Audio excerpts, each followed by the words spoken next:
IMF की बात करें, पाकिस्तान को लोन देने के लिए एग्री नहीं है। तो आप क्या देखते हैं, आपने बड़ी लंबी चौड़ी रिसर्च की है स्टील सेक्टर के ऊपर, तो आप किस तरह से सर्वाइव करता हुआ देख रहे हैं इस सेक्टर को? देखिए, स्टील सेक्टर जो हमने रिसेंट 6 माह देखे हैं, उसमें परेशानी रही है। पहले हमने सितंबर क्वार्टर देखा जहाँ पर फ्लड्स और मानसून की इम्पैक्ट की वजह से वॉल्यूम्स बहुत कम थे, डिमांड नहीं थी मार्केट में, और वहां पर स्टील सेक्टर को परेशानी देखने को मिली। उसके बाद जब हम दिसंबर में आए तो रॉ मटेरियल शॉर्टेज का एक फियर जो है वो बढ़ता गया। अभी हम रिसेंट अगर देखें तो स्टील सेक्टर ऑब्वियसली परेशानी है उसको रॉ मटेरियल के इम्पोर्ट की वजह से, जो कदम है स्टेट बैंक की जानिब से ऑन इम्पोर्ट्स, इसकी वजह से रॉ मटेरियल सोर्सिंग को देख के काफी कंपनी परेशानी में रही हैं। और एक तो ये है हिस्सा कि जहाँ रॉ मटेरियल की सोर्सिंग मुश्किल है, दूसरा रॉ मटेरियल की प्राइसेस भी जो है वो भी काफी बढ़ती रही है इंटरनेशनल मार्केट में because of earthquake in Turkey. और इसके अलावा जो ओवरऑल चाइना, यूएस जैसी जो मार्केट्स हैं जहाँ पर हमने एक कंस्ट्रक्शन एक्टिविटीज अब पहले से बेहतर होते देख रहे हैं, तो उस वजह से भी स्क्रैप की डिमांड बढ़ रही है। स्टील सेक्टर के पीछे कुछ 50 इंडस्ट्रीज हैं जो लिंक होती हैं, तो फिर बाकी की 50 इंडस्ट्रीज भी आप यकीनन बैठते हुए देखेंगे?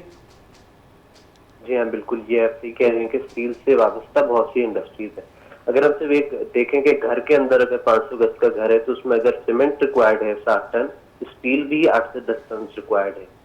साथ ही अगर हम देखें तो उस घर के अंदर ज़ाहिर ग्लास भी लग रहा है, टाइल्स, सेरेमिक, पीवीसी, बहुत सारी इंडस्ट्रीज हैं जो इससे मुतासिर होंगी। और लिस्टेड स्पेस में भी काफी सारे ऐसे सेक्टर्स हैं जो इससे मुतासिर होंगे। तो अगर स्टील की प्राइमरी रॉ मटेरियल जो कि उसका 60 से 70% है कॉस्ट का, जो इतना नागुज़ीर है फॉर द इंडस्ट्री की इम्पोर्ट पे डिपेंड करती है, अगर वो नहीं होगा तो बाकी कंस्ट्रक्शन एक्टिविटीज भी स्लो होंगी। और साथ ही बहुत सारी और इंडस्ट्रीज जो इसके साथ वाबस्ता है उनके ऊपर भी ये प्रेशर आएगा और उनकी भी प्रॉफिटेबिलिटी मुतासिर होगी। जी नाजरीन, तो मेरी वीडियोस और मुख्तलिफ प्रोग्राम्स देखने के लिए कारोबार के हवाले से देखते रहिए वीनस टीवी, और इसको लाइक करना, सब्सक्राइब करना मत भूलिएगा।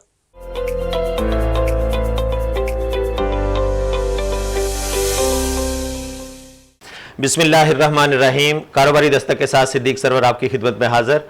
इस वक्त पाकिस्तान आईएमएफ की तरफ जिस तरह से देख रहा है, पिछले काफी टाइम से आईएमएफ की तरफ से वो बेल आउट पैकेज पाकिस्तान को नहीं मिल पा रहा है, जिसकी वजह से पाकिस्तान के तमाम रॉ मटेरियल उन इंडस्ट्रीज के जो बेस करती हैं अपने इंपोर्टेड रॉ मटेरियल के ऊपर, जिसमें स्पेशली अगर हम बात करें स्टील सेक्टर की, आज हम टोटल इसका अहाता करने की कोशिश करेंगे कि स्टील सेक्टर को इस वक्त किन किन प्रॉब्लम्स और मुश्किलात के शिकार है स्टील सेक्टर। पाकिस्तान के टोटल इंपोर्ट बिल का 2.5% जो है ना वो स्टील सेक्टर की इंपोर्ट है। टोटल रॉ मटेरियल इंपोर्ट होने के साथ साथ जिस तरह से हम देखते चले आ रहे हैं कि जो इंडस्ट्रीज इस वक्त पाकिस्तान में स्टील मैन्युफैक्चरिंग के लिए यूज हो रही है, उसकी जो पार्ट्स हैं वो भी हमारे ज्यादातर इंपोर्टेड हैं। लास्ट प्रोग्राम में हमने बात करने की कोशिश की थी ऑटोमोबाइल इंडस्ट्रीज की, जिसके साथ रॉ मटेरियल का जो स्पेशली पार्ट्स के हवाले से स्टील सेक्टर को चाहिए होता है वो भी पाकिस्तान में इंपोर्ट की सूरत में अवेलेबल, इंपोर्ट की सूरत में ही हो सकता है। लेकिन इस वक्त अगर हम बात करें कि इंपोर्टेड मटेरियल ना होने की वजह से, एलसीज ना खुलने की वजह से हमारे पाकिस्तान की काफी सारी स्टील इंडस्ट्री शटडाउन पे जा चुकी है। इस वक्त पाकिस्तान में टोटल 14 इंडस्ट्रीज ऐसी हैं जो पब्लिक लिमिटेड हैं, जिनकी कराची स्टॉक मार्केट के अंदर लिस्टिंग, जिनका फ्री फ्लोट अवेलेबल है। बट देखना यह है कि ये वो इंडस्ट्रीज हैं जिनकी रिजल्ट्स की अगर बात की जाए तो पिछले क्वार्टर से या पिछले साल के रिजल्ट से कंपैरिजन इसका किया जाए इस साल के 6 मंथ के रिजल्ट्स को या 3 मंथ्स के रिजल्ट्स को, तो बहुत ही ज्यादा तशवीशनाक रिजल्ट इस वक्त पाकिस्तान की मार्केट के अंदर देखने को मिल रहे हैं। मैं यहां पर थोड़ा सा एक फिगर्स की बात करूं, अगर आगा स्टील इंडस्ट्री की बात करूं तो लास्ट अगर हम इसका 6 मंथ का रिजल्ट देखते हैं तो 66 पैसे की इसकी टोटल अर्निंग थी।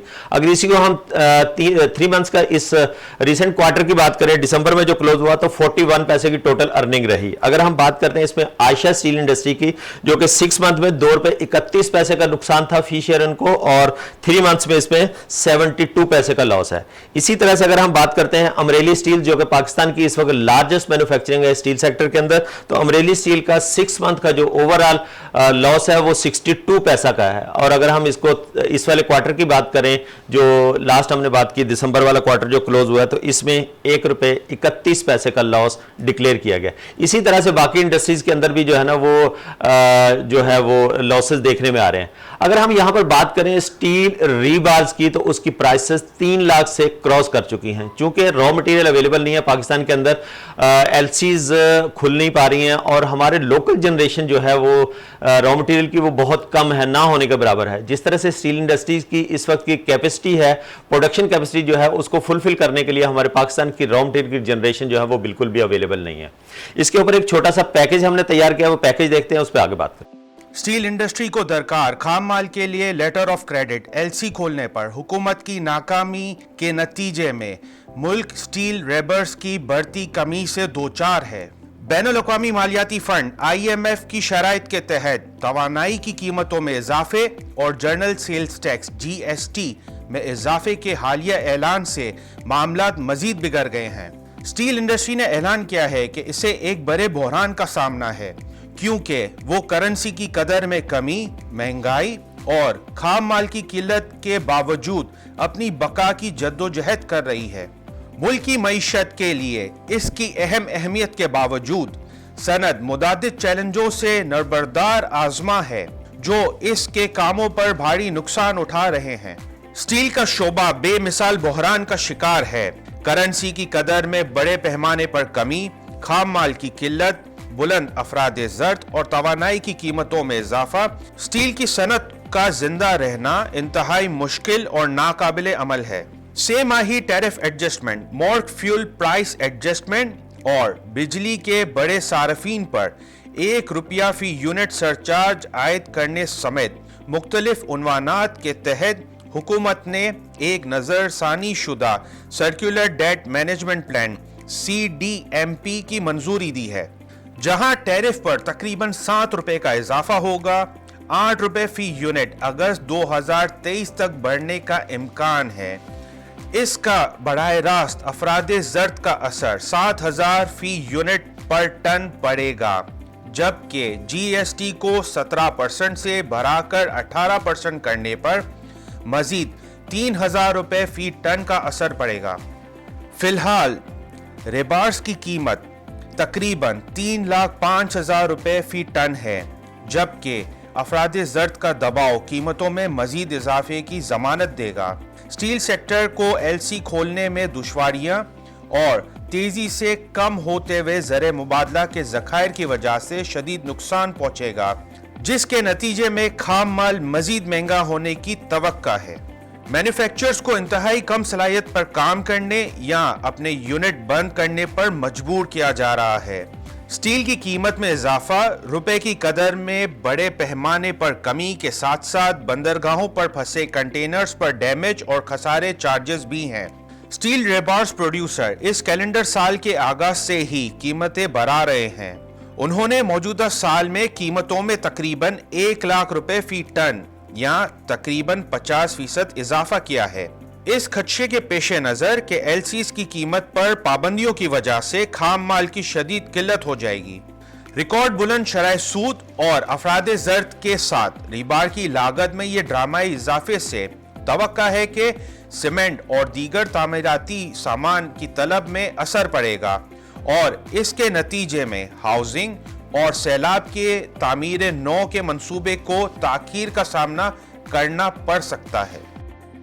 जी नाजरीन, जिस तरह से आपने पैकेज देखा, पैकेज देखने के बाद अगर हम बात करते हैं स्टील सेक्टर की, जो स्पेशली आज का हमारा टॉपिक है, स्पेशली इसमें हम बात करें अगर इंपोर्ट के ऊपर, तो रॉ मटेरियल के इंपोर्ट की हम बार बार बात करते चले आ रहे हैं कि इंपोर्ट के लिए रॉ मटेरियल के पैसे शायद इस वक्त बैंकों के पास LCs खोलने के लिए नहीं है, जिसकी वजह से पाकिस्तान काफी ज्यादा टेक्निकल जो है मुश्किलात का शिकार है। अब देखना यह है कि जिस तरह से रेट ऑफ इंटरेस्ट भी इंक्रीज कर दिया गया, तो जो कॉस्ट ऑफ डूइंग बिजनेस था वो ऑलरेडी इंक्रीज हो चुका, तो जो प्रॉफिट्स थे वो कैसे जो है ना वो आएंगे और इंडस्ट्रीज किस तरह से सर्वाइव करेगी। इस पे बात करने के लिए हमारे साथ टेलीफोन लाइन पे मौजूद हैं JS ग्लोबल के AVP रिसर्च जनाब वकास गनी साहब। अस्सलाम वालेकुम वकास साहब। वालेकुम। वकास साहब कैसे, आप ठीक हैं? जी बिल्कुल। वकास साहब, इस वक्त मार्केट की अगर बात की जाए, जिस तरह से डॉलर हमारी जो है ना वो गिरफ्त से बाहर होता चला जा रहा है, इंटरनेशनल मॉनिटरी फंड आईएमएफ की बात करें, पाकिस्तान को लोन देने के लिए एग्री नहीं है, तो आप क्या देखते हैं? आपने बड़ी लंबी चौड़ी रिसर्च की है स्टील सेक्टर के ऊपर, तो आप किस तरह से सर्वाइव करता हुआ देख रहे हैं इस सेक्टर को? देखिए, स्टील सेक्टर जो हमने रिसेंट 6 माह देखे हैं, उसमें परेशानी रही है। पहले हमने सितंबर क्वार्टर देखा जहाँ पर फ्लड जो मानसून की इम्पैक्ट की वजह से वॉल्यूम्स बहुत कम थे, डिमांड नहीं थी मार्केट में, और वहां पर स्टील सेक्टर को परेशानी देखने को मिली। उसके बाद जब हम दिसंबर में आए तो रॉ मटेरियल शॉर्टेज का एक फियर जो है वो बढ़ता गया। अभी हम रिसेंट अगर देखें तो स्टील सेक्टर ऑब्वियसली परेशानी है उसको रॉ मटेरियल के इंपोर्ट की वजह से, जो कदम है स्टेट बैंक की जानिब से ऑन इम्पोर्ट्स, इसकी वजह से रॉ मटेरियल सोर्सिंग को देख के काफी कंपनी परेशानी में रही हैं। और एक तो ये है हिस्सा कि जहाँ रॉ मटेरियल की सोर्सिंग मुश्किल है, दूसरा रॉ मटेरियल की प्राइसेस भी जो है वो भी काफी बढ़ती रही है इंटरनेशनल मार्केट में because of earthquake in Turkey. और इसके अलावा जो ओवरऑल चाइना, यूएस जैसी जो मार्केट्स हैं जहाँ पर हमने एक कंस्ट्रक्शन एक्टिविटीज अब पहले से बेहतर होते देख रहे हैं, तो उस वजह से भी स्क्रैप की डिमांड बढ़ रही है।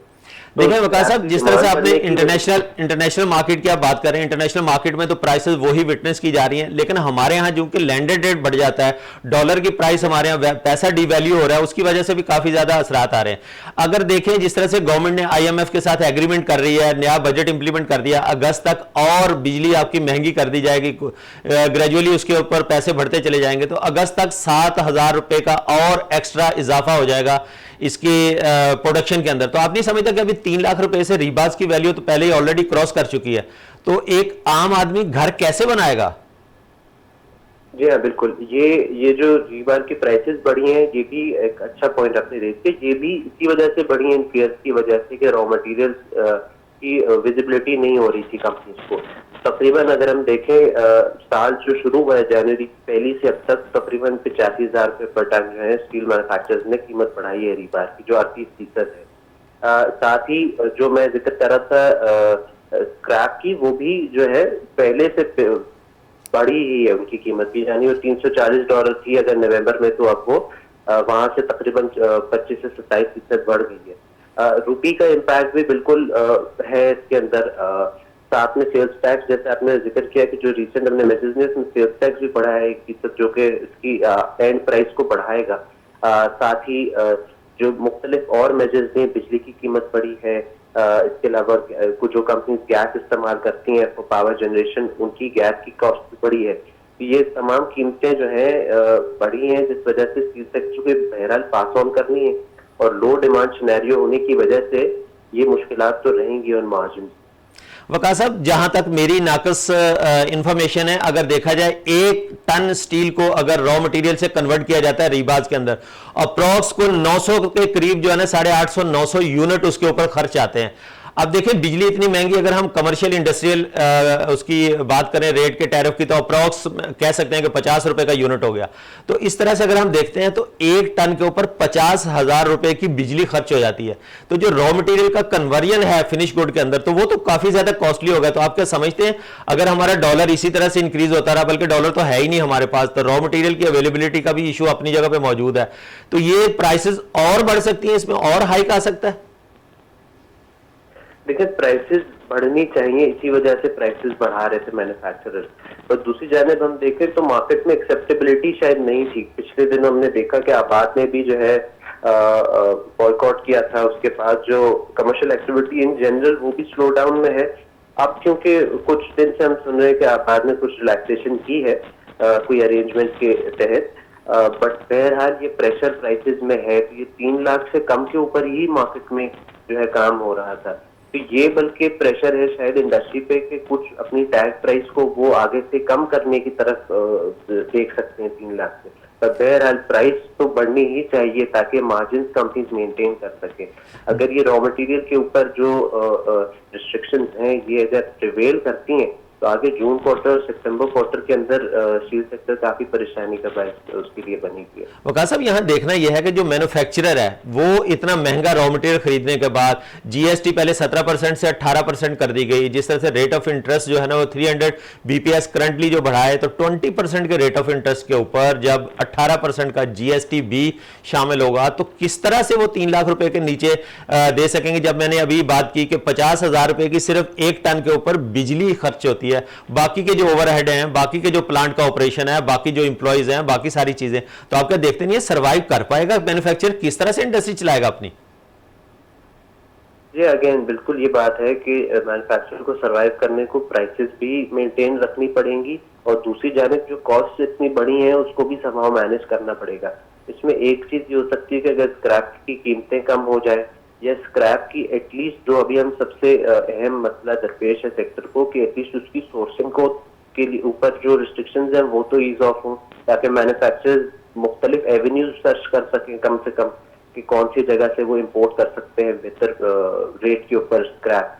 तो यहाँ से कहीं ना कहीं तो देखें या तो कॉस्ट की तरफ से कोई बचत हमें हो जाए या फिर जो है हम प्राइस को मेंटेन कर सकें और जो प्रेशर आ रहा है मार्केट में स्टोर डिमांड का ये ना हो। अगर डिमांड थोड़ी सी बेहतर होगी तो जहाँ रूम मिल सकता है स्टील मैन्युफैक्चरर्स को कि प्राइसेस जो है वो डिसेंट नंबर पर रखें ताकि उनके मार्जिन मुतासर ना हो मार्जिन के मुकाबले। अच्छा वकास साहब, आपने जहां मार्जिन्स की बात की, अगर हम यहां पर ये देखें हमारा जितना भी रॉ मटेरियल है ज्यादातर सोर्सिंग हमारी जो है ना वो यूरोप साइड से होती है। यूरोप साइड से एलसीज खुलने के बाद लीड टाइम जो है वो अप्रॉक्स 80 to 90 डेज का होता है कि मटेरियल हमारे पाकिस्तान जब पहुंचेगा, पोर्ट पे पहुंचेगा, उसके बाद फिर जो है ना वो उसकी लिफ्टिंग होगी और इंडस्ट्री अपने अपने जो है ना वो परमिसेस में लेके जाएगी। अब अगर आज भी बैंक अलाउ कर देते हैं हमारे पास, जो कि बिल्कुल भी नजर नहीं आ रहा, हमारे पास ऐसी कोई अवेलेबिलिटी है नहीं डॉलर की, तो 3 महीने बाद जब आपके पास रॉ मटेरियल आएगा उसके बाद प्रोडक्शन स्टार्ट होगी, तो ये जो बीच का आप गैप देख रहे हैं 3 महीने का, तो इसमें तो फिर प्राइसेस सप्लाई चेन का जब सप्लाई एंड डिमांड में गैप आएगा तो ये तो प्राइसेस और ज्यादा इंक्रीज हो जाएंगी। ये फिर मतलब मार्जिन की और उसकी बात नहीं होगी, फिर तो सप्लाई एंड डिमांड की बात हो जाएगी। जी बिल्कुल, अभी भी जो प्राइसेस बढ़ाई है उन्होंने वो इसीलिए बढ़ाई है मैन्युफैक्चरर्स ने कि अभी मार्जिन से भी ज्यादा जो है वो सर्वाइवल जो है इंडस्ट्री देख रही है। इंडस्ट्री नहीं चाहती जो ऑलरेडी कम यूटिलाइजेशन लेवल्स पे चल रही है कि वो प्लांट्स को बंद करने की तरफ जाए। तो इंडस्ट्री तो ये चाहेगी कि सर्वाइवल उसका ज्यादा इंश्योर हो, तो वो कम से कम अगर प्राइस बढ़ानी भी पड़ रही है उसकी वजह से डिमांड पे कोई इम्पैक्ट आएगा भी तो भी वो प्राइस बढ़ाने की तरफ ही तवज्जो देती रही है। अभी हम ये विटनेस कर रहे हैं 1-2 माह से। अच्छा वकास साहब, यहां पर एक और सवाल पैदा होता है कि जब हम देखते हैं कि हमारा पाकिस्तान ज्यादातर जो है ना वो इन्वेस्टमेंट लोगों की प्रॉपर्टीज और कंस्ट्रक्शन बिजनेस की तरफ है, जिस तरह से गवर्नमेंट की तरफ से भी कुछ रिलीफ इस सेक्टर को मिलते चले आए हैं, हमारा 70% प्लस कैपिटल जो है वो इस तरह से कंस्ट्रक्शन और प्रॉपर्टीज में इन्वेस्टमेंट हुई होती है। तो आप क्या समझते हैं कि ये जो एक जो एरिया था जब आपका ग्रे स्ट्रक्चर खड़ा नहीं होगा, जब आपका स्टील सेक्टर की प्रोडक्शन नहीं होगी, रॉ मटेरियल अवेलेबिलिटी नहीं होगी, स्टील सेक्टर के पीछे कोई 50 इंडस्ट्रीज हैं जो लिंक होती हैं, तो फिर बाकी की 50 इंडस्ट्रीज भी आप यकीनन बैठते हुए देखेंगे? जी हाँ बिल्कुल, ये आप सही कह रहे हैं कि स्टील से वाबस्ता बहुत सी इंडस्ट्रीज है। अगर हम सिर्फ एक देखें कि घर के अंदर अगर 500 गज का घर है तो उसमें अगर सीमेंट रिक्वायर्ड है 7 टन, स्टील भी 8 से 10 टन रिक्वायर्ड है। साथ ही अगर हम देखें तो उस घर के अंदर ज़ाहिर ग्लास भी लग रहा है, टाइल्स, सेरेमिक, पीवीसी, बहुत सारी इंडस्ट्रीज हैं जो इससे मुतासिर होंगी और लिस्टेड स्पेस में भी काफी सारे ऐसे सेक्टर्स हैं जो इससे मुतासिर होंगे। तो अगर स्टील की प्राइमरी रॉ मटेरियल जो कि उसका 60 से 70% है कॉस्ट का, जो इतना नागुज़ीर है फॉर द इंडस्ट्री की इम्पोर्ट पे डिपेंड करती है, अगर वो नहीं होगा तो बाकी कंस्ट्रक्शन एक्टिविटीज भी स्लो होंगी और साथ ही बहुत सारी और इंडस्ट्रीज जो इसके साथ वाबस्ता है उनके ऊपर भी ये प्रेशर आएगा और उनकी भी प्रॉफिटेबिलिटी मुतासिर होगी। और इवेंचुअली जो है हम जाके देख सकते हैं कि कंपनीज को अगर ऐसा सिनेरियो पैदा हो जाए कि जहाँ रॉ मटेरियल खत्म होने की तरफ जा रहा होगा तो फिर इंडस्ट्रीज बंद होने की तरफ भी जा सकती हैं, जहाँ हम जॉब लॉसेस का भी हमें खतरा है। बिल्कुल, आपने वकास साहब बड़ी अच्छी तरफ हाईलाइट किया, इशारा किया कि देखें जॉब क्राइसिस पहले ही पाकिस्तान में काफ़ी है, बेरोजगारी बहुत है। इन हालात के ऊपर अगर एक स्टील इंडस्ट्री के ऊपर इस तरह से बोझ आता है, रॉ मटेरियल अवेलेबल नहीं होता, तो यकीनन उसके पीछे जो बाकी की 50 इंडस्ट्रीज हैं वो भी शट डाउन पे जाएंगी। जब उनके जो है ना वो सेल नहीं होगी, ग्रे स्ट्रक्चर खड़ा नहीं होगा, तो बाकी इंडस्ट्री भी यकीनन उसी तरह से परफॉर्म नहीं कर पाएगी। तो आप क्या समझते हैं कि ये एक नया सिनेरियो क्रिएट हो जाएगा पाकिस्तान में बेरोजगारी की तरफ? तो गवर्नमेंट को इसके ऊपर क्या सोचना चाहिए? कोई टेक्निकल सोल्यूशन आपकी नजर में आता है? देखिए, अभी एक तो खुशहाल बात ये हम या तो उम्मीद लगा सकते हैं जो की है इन्होंने स्टेट बैंक गवर्नर ने कुछ दिन पहले कि जैसे IMF का ये 9th रिव्यू कंप्लीट होगा उसके बाद इंपोर्ट रिस्ट्रिक्शंस को ईज ऑफ करने की तरफ गवर्नमेंट सोचेगी। तो यहाँ पर अगर ये चीज बनता है सिनेरियो कि जहाँ हमारे पास 2-2.5 माह का रॉ मटेरियल होता है किसी पॉइंट पर स्टील इंडस्ट्री के पास, और अगर आइंदा 2 माह के अंदर ये ईज ऑफ होना शुरू हो जाती हैं रिस्ट्रिक्शन, तो वहां से एक हम उम्मीद ये कर सकते हैं कि यहाँ पर स्पेस मिल जाएगी इंडस्ट्री को। इसके अलावा कोई और तरीका हो नहीं सकता कि इंपोर्ट रिस्ट्रिक्शंस को ईज ऑफ ना किए जाए। इसके अलावा हम जो है, क्योंकि स्क्रैप पैदा तो होता नहीं है मुल्क में, तो ये इम्पोर्ट ही करना पड़ रहा होता है हमें मेजरली। जिस क्वांटिटी में स्टील इंडस्ट्री को चाहिए वो इम्पोर्ट ही पे डिपेंड करती है। तो इम्पोर्ट रिस्ट्रिक्शंस ईज ऑफ करना ही गवर्नमेंट को पड़ेगा ताकि ये इंडस्ट्री जो है रुके ना कर पाए। वकास साहब बिल्कुल सही है, लेकिन यहां पर देखें कि ट्रेड डेफिशिएट अपनी जगह पे, आप क्या समझते हैं कि इसके बाद पॉलिटिकल ट्रस्ट डेफिशिएट की भी हमारे पास काफी ज्यादा कमी है? जो हमारे दोस्त ममालिक है, IMF के साथ तो हमारे एक मुज़ाकरात चल रहे हैं, किस तरह से IMF उस पर एग्री होगा, किस तरह से उसकी सेटिस्फेक्शन होगी पाकिस्तान के सारे उन इंप्लीमेंटेशन के ऊपर जो रूरल रेगुलेशंस की बात की जा रही है।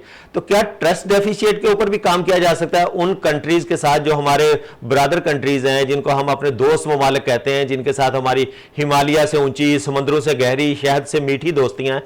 वो हमें इस वक्त कोई वेंटिलेटर से निकलने के लिए कोई इस तरह का हमें कोई ऐसी वैक्सीन दे सकते हैं जिससे हमें थोड़ा सा हमारी इकोनॉमी का इम्यून सिस्टम बेहतर हो सके?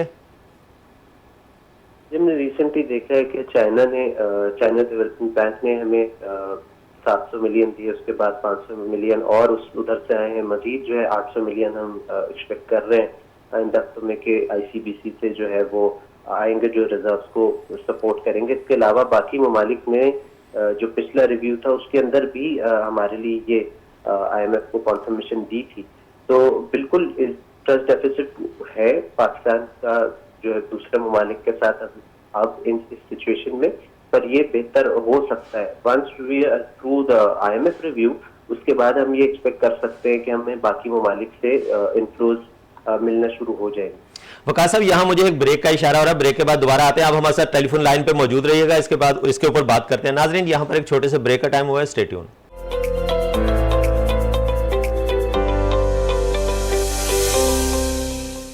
वेलकम बैक नाजरीन, ब्रेक के बाद दोबारा खुशामदीद कहते हैं। आज हम बात कर रहे हैं अपने प्रोग्राम में स्टील सेक्टर की। स्टील सेक्टर का टोटल रॉ मटेरियल इंपोर्टेड है, जिसकी वजह से हमारी इस वक्त की पाकिस्तान की जो स्टील इंडस्ट्री है वो बहुत ज्यादा मुश्किलात का शिकार है। और जिस तरह से वकास गनी साहब हमारे साथ टेलीफोन लाइन पे मौजूद हैं, जिस तरह से वो बात कर रहे थे कि खुदा ना खास्ता किसी मेजर शटडाउन की तरफ अगर इंडस्ट्री जाती है तो उसके पीछे बाकी की जो 50-60 इंडस्ट्रीज काम कर रही होती हैं उनका क्या बनेगा। वकास साहब, आप मेरे साथ टेलीफोन लाइन पे मौजूद हैं। वकास साहब, सुन सकते हैं आप मुझे? जी जी बिल्कुल। वकास साहब, बात हम कर रहे थे ट्रस्ट डेफिशिएट की। जब हम बात कर रहे हैं, आपने कहा कि चाइना डेवलपमेंट बैंक से हमें $700 मिलियन एक और $500 मिलियन, क्या हमारी इंडस्ट्री इस वक्त $700 मिलियन $500 मिलियन की मोहताज है? नहीं, ऑब्वियसली इसको ज्यादा इनफ्लोज की जरूरत है, ये हम समझते हैं, पर ये ऑब्वियसली स्टेप बाय स्टेप होगा और ये स्मॉल स्टेप्स के साथ ही अब हम चल रहे होंगे। जिस तरह का क्राइसिस अभी हमने फेस किया पिछले कुछ माह में, अब उससे निकलने को आहिस्ते आहिस्ते ही चीजें बेहतर होंगी। IMF जो है ऑब्वियसली, जैसा आपने जिक्र किया, कि वो ये चाहेगा कि जो हमारे दोस्त ममालिक हैं वो ये इंश्योर कराएं कि वो पैसे देंगे, और फिर जाहिर है ये दोस्त ममालिक IMF की तरफ देख रहे हैं कि अगर IMF हम पाकिस्तान के ऊपर ट्रस्ट कर रहा है और उसको जो ट्रांस फंसी हुई है वो रिलीज करता है तो फिर हम दें। तो ये एक स्पाइरल है, ये कुछ टाइम लेगा, बट वंस ये थोड़ी सी चीजें बेहतर होने की तरफ जाती हैं और हम उम्मीद ये कर रहे हैं कि अप्रैल के अंदर अगर IMF मुहैया हो जाता है तो उसके बाद ये बाकी इनफ्लोज आहिस्ते आहिस्ते करके आने शुरू हो जाएंगे। वकास साहब, एक पॉलिटिकल क्वेश्चन की तरफ मैं आपकी तरफ आऊंगा। अगर इस वक्त हालात जो कि संभलने में नहीं आ रहे हैं, कोई इलेक्शन की डेट अनाउंस हो जाती है, वफाक की तरफ से भी असेंबली डिसॉल्व कर दी जाती है, या कोई भी ऐसा सेटअप केयर टेकर सेटअप आ जाता है और इलेक्शन की तरफ चले जाते हैं, तो आप क्या समझते हो उसके बाद कुछ ममालिक के ट्रस्ट बेहतर हो सकते हैं? जब एक इंपोर्टेड गवर्नमेंट का एक ठप्पा लगा हुआ है, एक नई जो सिचुएशन क्रिएट हुई है पाकिस्तान में, जब इलेक्शन होकर जो भी इलेक्टेड गवर्नमेंट आती है तो उसके ऊपर ट्रस्ट किया जा सकता है? देखिए, जिस तरह का क्राइसिस है, जो भी गवर्नमेंट आएगी वो सेंसिबल फैसले ही करना चाहेगी। और अब अगर एक लॉन्ग टर्म होराइजन आगे होगा तो कोई भी जो है गवर्नमेंट आएगी तो वो बेहतर फैसले ही करना चाहेगी, और उम्मीद यही है कि चीजें जो है वो बेहतर होना शुरू हो जाएंगी। लेकिन बेहतर तो जब होंगी, अगर ये जो बीच में निगरान सेटअप की हमने बात की, ये 3 महीने ना वो आईएमएफ के साथ मुज़ाकरात कर सकेंगे, ना वो किसी दोस्त ममालिक से कर्ज ले सकेंगे, ना वो किसी भी इस तरह के, क्योंकि वो इस पोजीशन में होंगे नहीं, तो आप क्या समझते हैं ये 3 महीने ज्यादा क्रिटिकल नहीं होंगे? जी, कुछ टाइम जो है हमें इसको देना होगा, और उसके बाद से जो है, जैसे मैंने कहा कि उम्मीद है कि चीजें बेहतरी की तरफ जारी होंगी, और वो फिर सस्टेन्ड भी होंगी और थोड़ा लॉन्ग टर्म भी होंगी। अच्छा वकास साहब, आपका कैपिटल मार्केट से लिंक है, मैं कैपिटल मार्केट की तरफ आऊंगा। आप क्या समझते हैं कि जो results in specially steel sector की जो इंडस्ट्री है, इसके जो रिजल्ट एनुअल रिजल्ट्स जब जून के अनाउंस हो रहे होंगे, तो आप किस तरह से कितना डिक्लाइन देखते हैं इनके रिजल्ट्स के अंदर, और इन्वेस्टर का कॉन्फिडेंस किस तरह से शेकी होगा इनके जो मार्केट में ट्रेड होने वाले शेयर्स, जो इनका फ्री फ्लोट मार्केट में अवेलेबल है, तो मार्केट में इन्वेस्टर का कॉन्फिडेंस बहाल हो सकता है इन इंडस्ट्रीज के ऊपर? नीचे के रेट्स को देखते हुए कोई इन्वेस्टमेंट आ सकती है? देखें, ये बिल्कुल अब तो स्पेस बन गई है। जो बेहतर कंपनीज हैं स्टील सेक्टर की, जो कुछ किसी ना किसी तरह मैनेज कर सकती हैं, इवन इस क्राइसिस सिचुएशन के अंदर भी उन्होंने जो है पॉजिटिव बॉटम लाइन दिखाई है, तो वो बिल्कुल ये हो सकता है कि उनकी तरफ इंटरेस्ट आएगा मार्केट में, जैसे जैसे चीजें अगर बेहतरी की तरफ जाती हैं। ये साल का अगर हम जिक्र करें तो अभी तक जो रिजल्ट्स हैं हाफ ईयर के, उसके अंदर हमने देखा है कि डिक्लाइन है मैसिव। कुछ कंपनीज ने लॉस किया है, और कुछ कंपनीज ने 50 से 60% जो है डिक्लाइन पिछले साल के आने के मुकाबले में दिखाया है हाफ ईयर। थर्ड क्वार्टर में हमें लगता है कि कुछ बेहतरी होगी।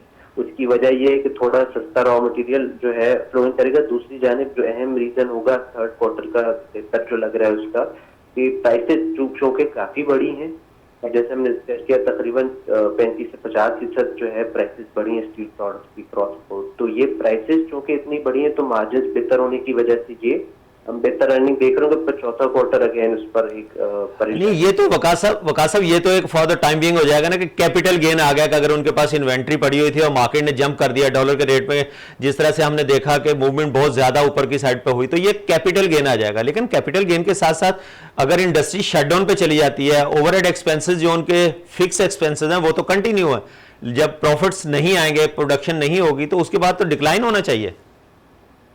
जी हाँ, बिल्कुल। ये जो इसके बाद अगर हम देखें तो यही सिचुएशन नजर आती है for the June September quarter, जैसे मैंने पहले भी कहा।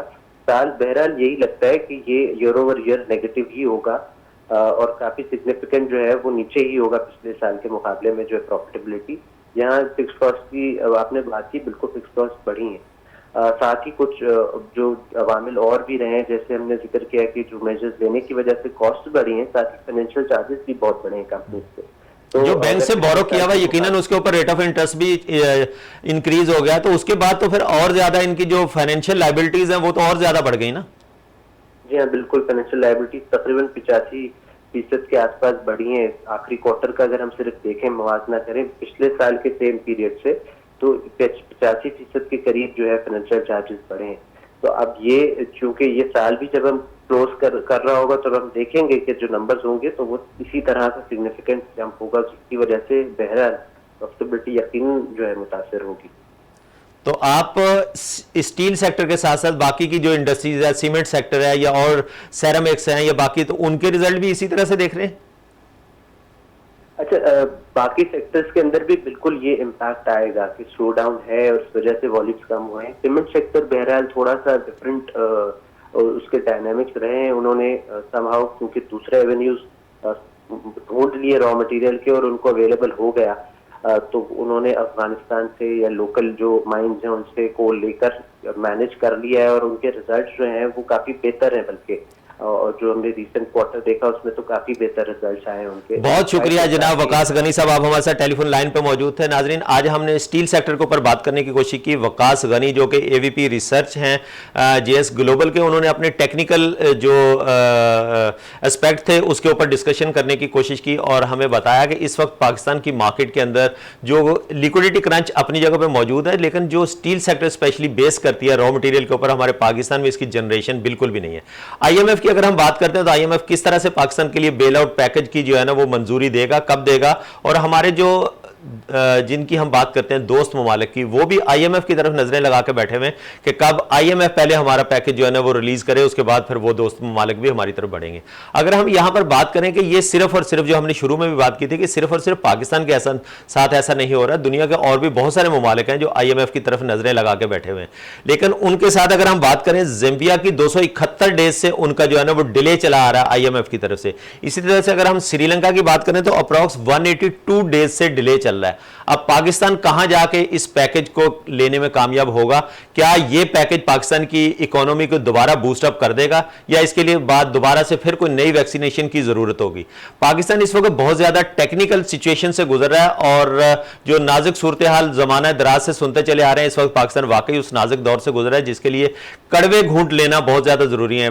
पॉलिटिकल पॉइंट ऑफ व्यू से अगर बात की जाए तो जिस तरह से हमने बात करने की कोशिश भी की अपने प्रोग्राम में कि अगर कोई केयर टेकर सेटअप आ जाता है तो वो किस तरह से इस सारे सिनेरियो को देखेगा। अगर आज भी हमारी एलसीज खुल जाती हैं, आज भी हमारे ऑर्डर्स प्लेस हो जाते हैं, तो जो हमारी ज़्यादातर सोर्सिंग है वो यूरोप साइड से है रॉ मटेरियल की, तो जिस तरह से हमने प्रोग्राम में बात की कि उसका लीड टाइम 80 to 90 डेज का है, तो पाकिस्तान में पहुंचने के बाद फिर उसकी प्रोडक्शन स्टार्ट होगी और प्रोडक्शन स्टार्ट होने के बाद मार्केट में अवेलेबिलिटी होगी।